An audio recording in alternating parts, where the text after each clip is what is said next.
बिस्मिल्लाहिर्रहमानिर्रहीम। Dear students, आज के लेक्चर में हम टाइप्स ऑफ साल्ट को स्टार्ट करेंगे। लेक्चर नंबर 13, जिसमें हमारा आज का टॉपिक है types of salts.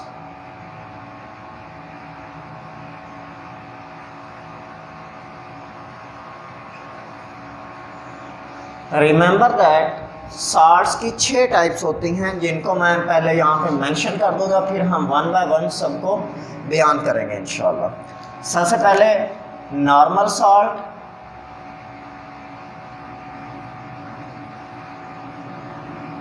Number 2 3 4 5 and 6 1। Number 2 जो है एसिडिक साल्ट,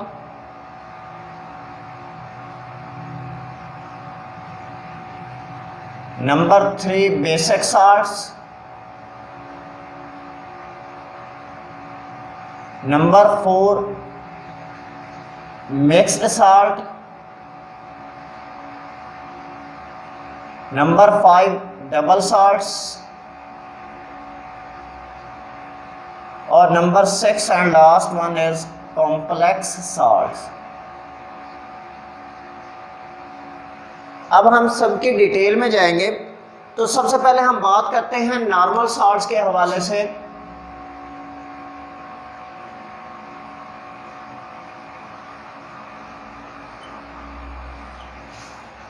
नॉर्मल साल्ट्स को हम न्यूट्रल साल्ट्स भी कहते हैं।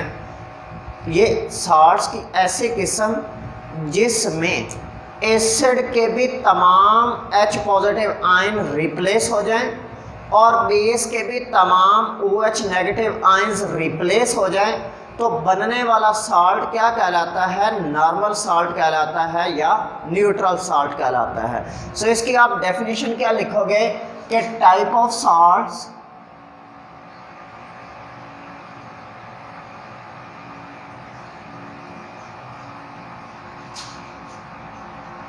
which is formed by complete replacement of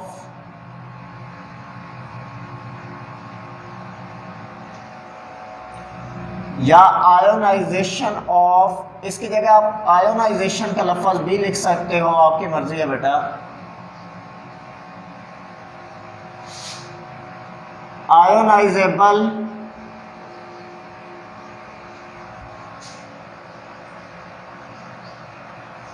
H positive and OH negative ions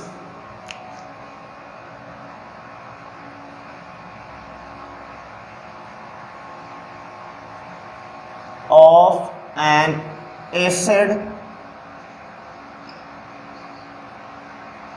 and base respectively।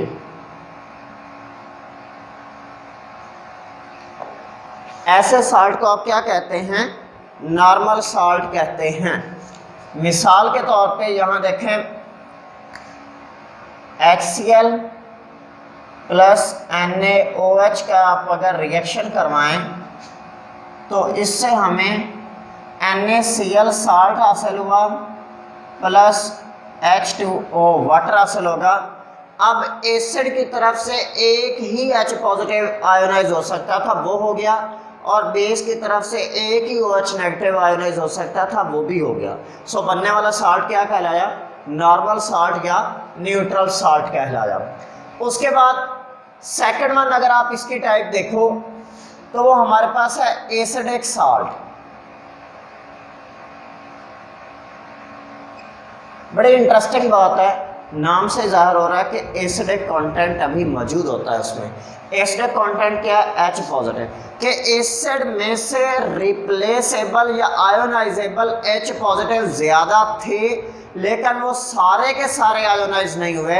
ऐसे साल्ट्स को आप क्या कहते हो? एसिडिक साल्ट्स कहते हो। टाइप ऑफ साल्ट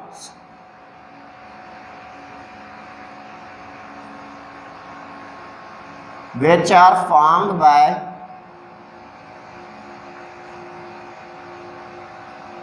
जब सारे नहीं हुए कुछ हुए तो पार्शियल हम लफ्ज बोल सकते हैं पार्शियल आयोनाइजेशन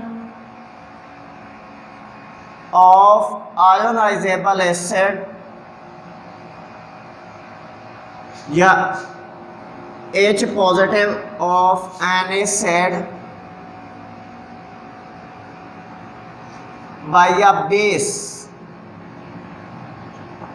किसी भी बेस की जानिब से जो H पॉजिटिव आयन उसने आयोनाइज करवाने थे एसिड के वो मुकम्मल तौर पे आयोनाइज ना करवा सके तो ऐसे साल्ट को आप क्या कहते हैं, एसिडिक साल्ट कहते हैं। बड़ी सिंपल सी एग्जांपल है कि अगर आप सोडियम हाइड्रोक्साइड और H2SO4 का रिएक्शन करवाएं तो यहां पे देखो हाइड्रोजन आयन 2 आ सकते थे, लेकिन हमारे पास बेस के पास कैपेबिलिटी ही यही थी कि वो सिर्फ एक OH दे सकता था, जिसकी वजह से सिर्फ एक H पॉजिटिव निकलेगा और एक मॉलिक्यूल ही वाटर का बनेगा। जब एक H पॉजिटिव निकला तो इसका मतलब बाकी क्या रह गया, HSO4 बाइसल्फेट आयन, वो सोडियम आयन को कैप्चर करके सोडियम हाइड्रोजन सल्फेट या सोडियम बाइसल्फेट बनाएगा। ये 4 लिखा हुआ है बेटा, तो इसका मतलब ये हमारे पास क्या होगा, एक एसिडिक साल्ट होगा। बट आप इसको दोबारा नॉर्मल साल्ट में तब्दील कर सकते हो। कैसे? अगर आप फर्दर 1 मोल और जो है बेस का रिएक्ट करवाएं सोडियम हाइड्रोक्साइड का, तो अब इसमें से मौजूद H पॉजिटिव कंटेंट आयोनाइज होके OH के साथ कंबाइन होके वाटर मॉलिक्यूल एक और जनरेट करेगा और इस तरह Na2SO4 बन जाएगा, सोडियम सल्फेट बन गया। अब ये हमारे पास नॉर्मल साल्ट है।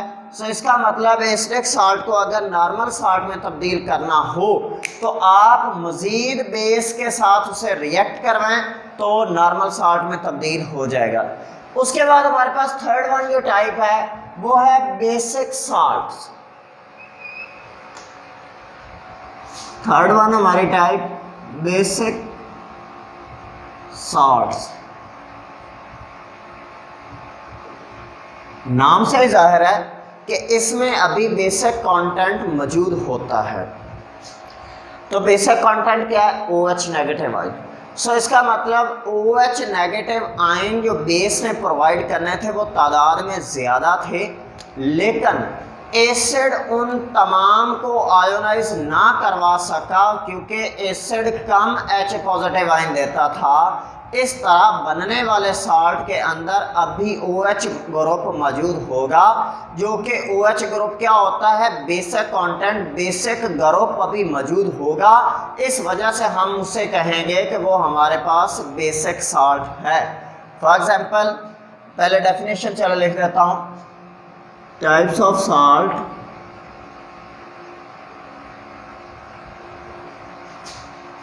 which are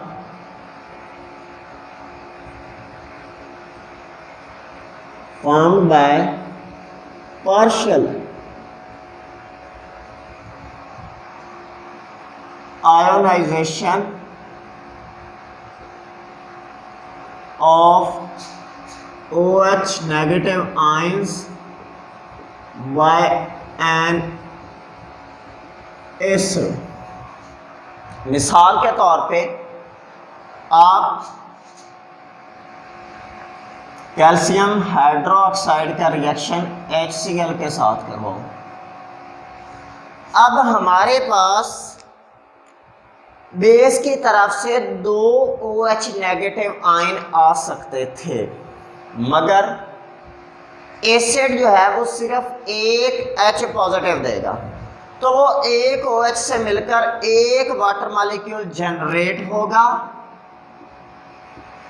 और एक OH ग्रुप उसी बेस से रेडिकल के साथ कंबाइन रहेगा। सो CaOH Cl this is called calcium hydroxy chloride. और ये हमारे पास एक बेसिक साल्ट की एग्जांपल है क्योंकि इसके अंदर बेसिक कंटेंट मौजूद है। आप बेसिक साल्ट को भी नॉर्मल साल्ट में तब्दील कर सकते हैं अगर आप इसका फर्दर रिएक्शन करवा दें मजीद HCl के मॉलिक्यूल से, यानी कि एसिड के साथ रिएक्शन करवाओ तो अब ये जो एक OH रहता है उसको ये वाला हाइड्रोजन आयन जो एसिड से आएगा वो आपस में कंबाइन होके वाटर मॉलिक्यूल बनाएंगे और ये क्लोरीन OH की जगह पे आ जाएगा। तो एक क्लोरीन पहले था, एक मजीद मिला तो CaCl2, ये कैल्शियम क्लोराइड बन जाएगा जो कि एक नॉर्मल सॉल्ट है। यहाँ पर आपको एक क्वेश्चन देता चलो बेटा, आपको मैंने ये नॉर्मल सॉल्ट की भी एक रिएक्शन की एग्जांपल दी है, इसी तरह का एक रिएक्शन आपने मुझे लिख के सेंड करना है। एसिडिक सॉल्ट की भी मैंने आपको ये एग्जांपल दी है, आपने भी इसी तरह एसिडिक सॉल्ट की एग्जांपल भी देनी है, फर्दर उसको नॉर्मल में कैसे तब्दील करते हैं वो भी रिएक्शन आपने लिखना है। इसी तरह बेसिक साल्ट के भी आपने एग्जांपल देनी है कि बेसिक साल्ट हासिल हुआ और फर्दर बेसिक साल्ट से नॉर्मल साल्ट कैसे हासिल हुआ, ये भी आपने एग्जांपल लिख के मुझे सेंड करना है। और बेटा मैं मेंशन करता चलो, आप लोगों के पास वक्त है, हमारा दौर आएगा। आप लोगों के लिए ये बहुत बड़ी गलत फहमी की बात है कि आप लोग सीरियस नहीं ले रहे लेक्चर्स को। तो खैर वक्त बताएगा बच्चे, जहन में रखिएगा ये बात। उसके बाद नंबर 4 है हमारे पास mixed salts.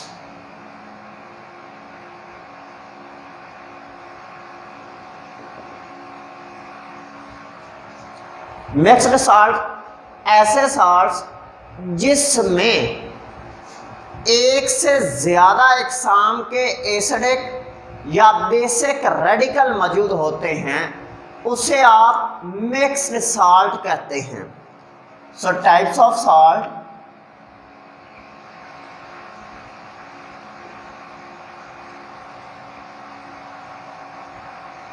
which have more than one kind of acidic radical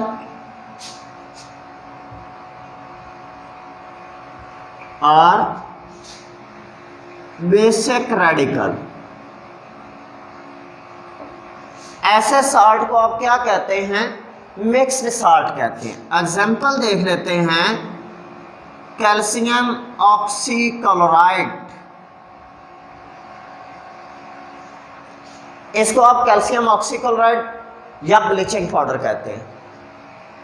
it contains 2 types of acidic radical.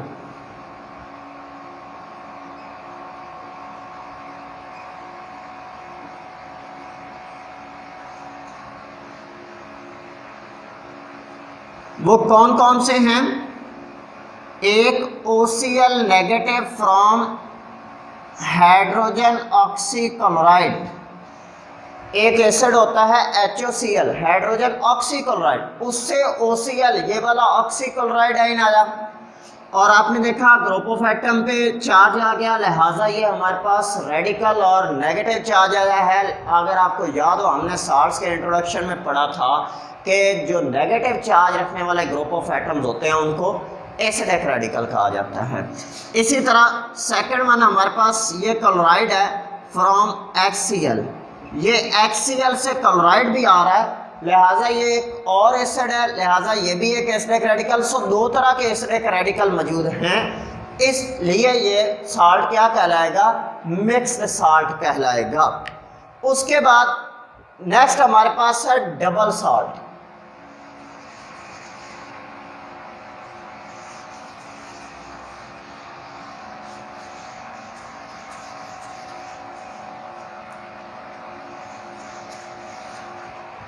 देखिए डबल साल्ट के अंदर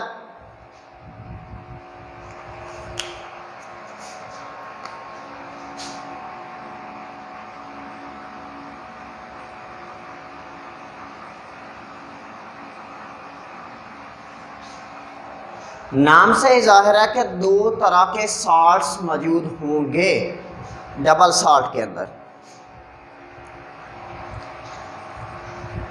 एक आपने साल्ट का सॉल्यूशन दूसरे साल्ट के सॉल्यूशन के साथ मिक्स किया, उसके बाद उन्हें हीट करना है। दोनों साल्ट्स के क्रिस्टल प्रेसिपिटेट्स आपस में कंबाइन होके रहने लग जाएंगे और अपनी अपनी खसूसियात को भी बरकरार रखेंगे। ऐसे साल्ट को आप क्या कहते हो? डबल साल्ट कहते हो। सो types of salt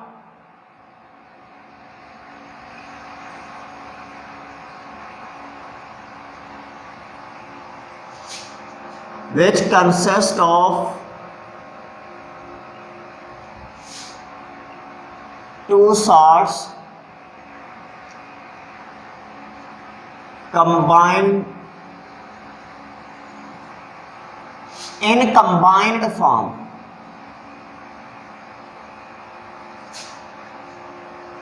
It is important to mention that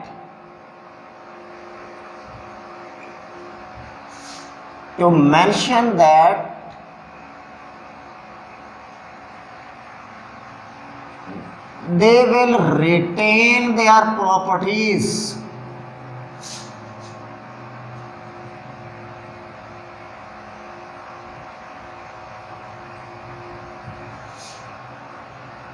वो अपनी खसूसियात बरकरार रखते हैं, उनमें कोई तब्दीलियां नहीं आती। इसकी भी एग्जांपल देख लेते हैं। Potassium sulphate, aluminium sulphate, .20H4H2O molecule. This is called potash alum, जैसे आप फटकड़ी भी बोलते हैं। ये फटकड़ी का फार्मूला है। Potassium sulphate, aluminium sulphate, 24 water molecule साथ मौजूद होते हैं। उसके बाद 6th one and last one is complex salt.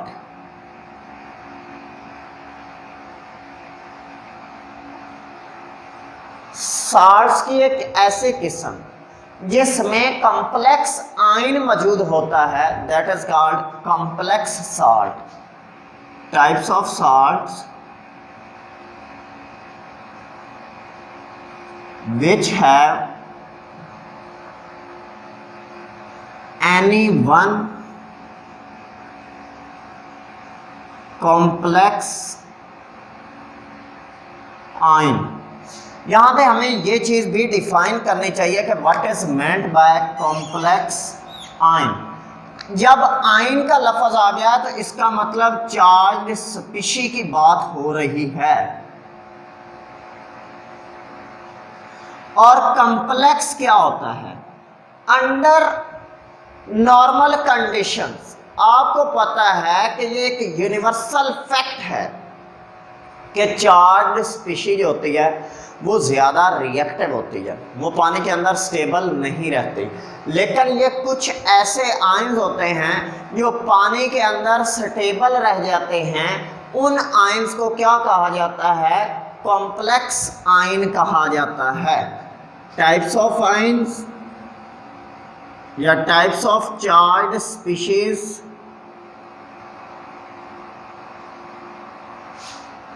which are stable in ionic form in water,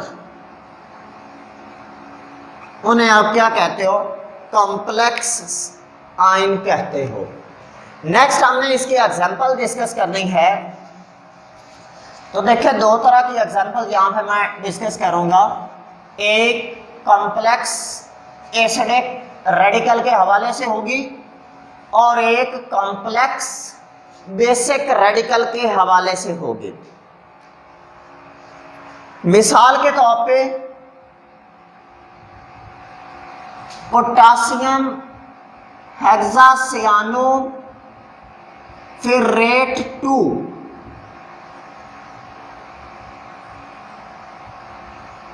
ये कॉम्प्लेक्स साल्ट है। जब ये आयोनाइज होता है तो इससे हमें 4 पोटासियम आयन हासिल होते हैं और साथ में हेक्सासियानोफिरेट आयन हासिल होता है।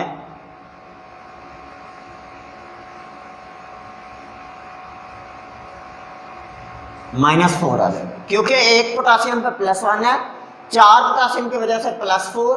अगर इस पे +4 है तो इस पूरे हिस्से पे कौन सा चार्ज होगा? -4। तो यहाँ पे देखो हेक्सासियानो, अगर आपको याद हो 9th क्लास में आपने साइनाइड ग्रुप पढ़ा था Cn। हेक्सा मीन 6 के लिए होता है, 6 सियानो ग्रुप है।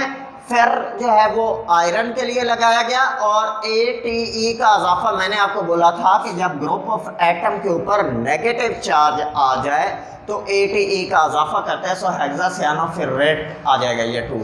अब देखें यहाँ पे ये बात बड़ी काबिले गौर है कि हम चार्ज ऊपर माइनस में है लेकिन मैं लफ्ज 2 का साथ बोल रहा हूं, यानी कि ये आयन कौन सा है? हेक्सासियानोफिरेट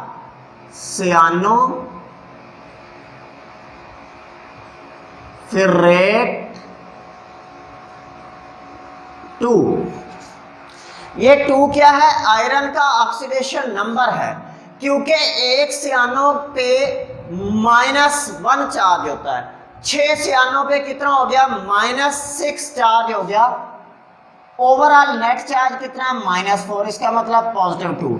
तो ये आयरन का ऑक्सीडेशन नंबर यहाँ पे इंडिकेट किया जा रहा है कि वो +2 में मौजूद है। क्लियर हो गया? अब देखें ये हमारे पास एक कॉम्प्लेक्स अनाइन है और अनाइन जो होता है वो एसिडिक रेडिकल होता है। सो इसका मतलब ये हमारे पास एसिडिक रेडिकल जो है यहाँ पे वो कौन सा है? कॉम्प्लेक्स है। और ये क्यों पानी के अंदर स्टेबल रहता है? Due to its bulky structure. Bulky structure होने की वजह से आपको सॉल्युबिलिटी वाला कॉन्सेप्ट याद होगा कि ये एज सच इसी फॉर्म में स्टेबल रह जाता है, डिजॉल्व नहीं होता। या एज वेल एज अगर आप इसकी केमिस्ट्री में प्रॉपर जाएं तो प्रॉपर इसका जवाब ये है कि ये अपने नेगेटिव चार्ज को अपने पूरे स्ट्रक्चर के ऊपर फैला देता है, किसी एक जगह पे इकट्ठा चार्ज नहीं पड़ा होता, इसलिए रिएक्टिविटी जो होती है वो कम हो जाती है। एक हमारे पास ये एग्जाम्पल थी, एक और देख लेते हैं जिसमें कॉम्प्लेक्स कैटायन बनेगा। तो टेट्रामाइन कॉपर 2 सल्फेट, जब ये आयनाइज हुआ तो सल्फेट आयन बनेगा और साथ में टेट्रामाइन कॉपर +2 बनेगा। अब देखो ये पॉजिटिव चार्ज था, कोई इजाफा नहीं किया गया और सिंपल टेट्रामीन 4 अमाइन अमोनिया के ग्रुप और कॉपर 2 लगा दिया क्योंकि उसका ऑक्सीडेशन नंबर यहाँ पे 2 है।